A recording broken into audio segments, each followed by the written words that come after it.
High friends, welcome to Malvani Tadka. आज आपण पाहणार आहोत मुळ्याची भाजी। मुळ्याची भाजी खूप पौष्टिक असते। पोटांचे जे विकार असतात त्याच्यासाठी मुळ्याची भाजी खूप चांगली असते। ती आपण खाल्ली पाहिजे। ही मुळ्याच्या भाजीची जुडी आहे।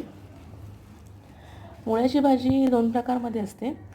ही एक ह्याला पाला खूप छान असतो, इतर पालेभाजीसारखीच असते ही। मुळा मात्र त्याचा छोटा असतो, एवढा छोटा नाही, ह्याच्यापेक्षा थोडा मोठा असतो। ही गावठी असल्यामुळे हा मुळा खूपच छोटा आहे। पण ह्याला जो मुळा येतो तो तिखट असतो। हा एक दुसरा मुळ्याचा प्रकार आहे। याची पानं आणि याची पानं फार वेगळी असतात।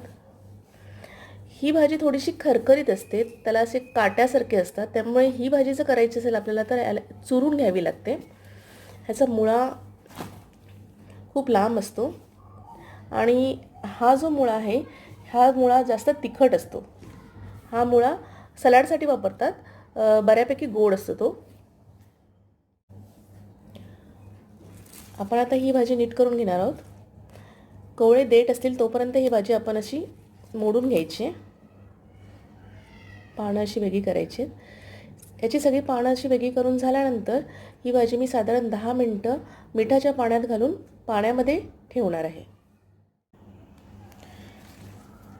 मिठाच्या पाण्यात यासाठी ठेवायचे आहे, तुम्ही बघा या पानांमध्ये अजिबात कीड लागलेली नाही आहे। याचाच अर्थ या पानांवर खूप कीटकनाशकं मारली जातात, त्यामुळे ती निघून जाण्यासाठी आपण मिठाच्या पाण्यात त्यांना ठेवणार आहोत। त्याचबरोबर आपण हा मुळा सोलून घ्यायचा आहे आणि बारीक कापून घ्यायचे। इथे मुळ्याचा पाला आपण खूप छान बारीक चिरून घेतला आहे। आधी स्वच्छ धुवून घेतला होता तो। त्यानंतर मुळा मी पातळ असा बारीक कापून घेतला आहे, जास्त पातळ नाही कापला आहे। 2 ते 3 हिरव्या मिरच्या घेतलेल्या आहेत। ह्या तिखट आहेत मिरच्या म्हणून कमी घेतल्या आहेत, तुम्ही तुमच्या आवडीनुसार घेऊ शकता। एक मोठा कांदा घेतला आहे चिरून। ठेचलेला लसूण घेतलेला आहे इथे 3 ते 4 पाकळ्या। ही 1 तास कोमट पाण्यामध्ये भिजत घातलेली चणा डाळ आहे। ऑप्शनल आहे, तुम्हाला हवी असेल तर तुम्ही घेऊ शकता, नाही घेतली तरी चालेल। चांगली भिजली पाहिजे ही।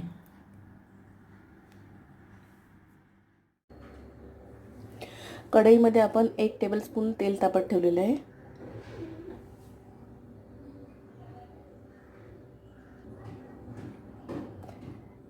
तेल तापलं आहे, त्यामध्ये आता आपण लसूण घालून घेऊया।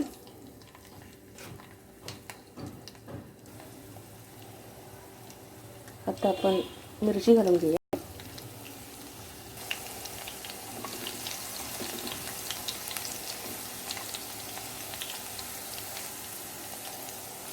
कांदा घालून घ्यायचे।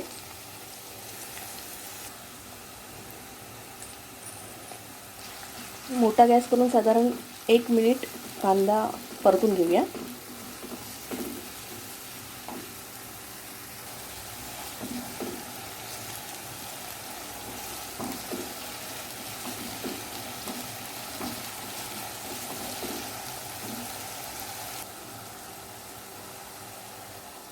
आता आपण मुळा घालून घेऊया। मुळा सुद्धा चांगला 1 मिनिट परतून घेऊ।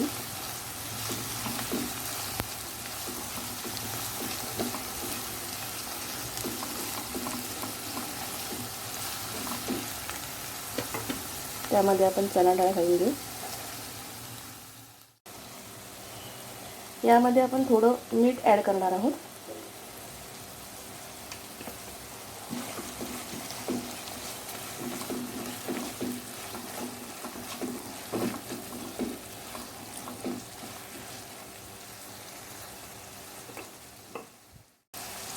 गॅस मध्यम करून घ्यायचा आहे। त्यानंतर आपण मुळा आणि चणा डाळ शिजू द्यायची।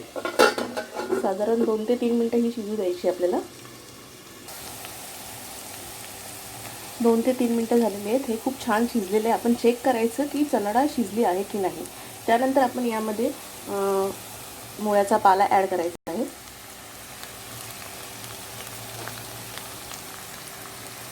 पाला शिजायला जास्त वेळ लागत नाही.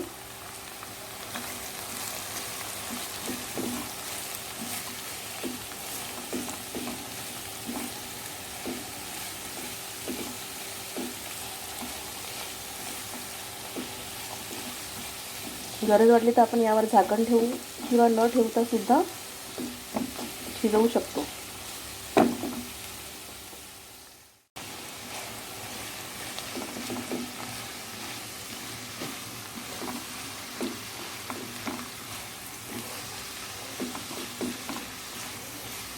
यामध्ये थोडं मीठ घालणार आहोत आपण. आधी चेक करायचं, कारण आपण आधी मीठ घातलेलं आहे. यामध्ये गरज लागली तरच घालायचं. मी यावर झाकण ठेवून साधारण 1 मिनिट शिजू देणार आहे. आपली भाजी शिजलेली आहे. मी नेहमी मुळा असा चिरूनच घेते, किसून नाही घेत. मुळा किसून घेतला की त्याची चव थोडी वेगळी लागते. या फोडी खूप छान लागतात खोबऱ्यासारख्या.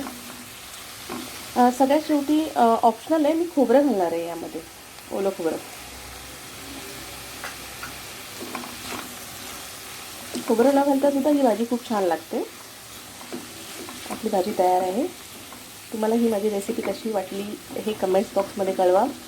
जर आमच्या चॅनलला सबस्क्राईब केलं नसेल तर आमच्या चॅनलला सबस्क्राईब करा. थँक्यू.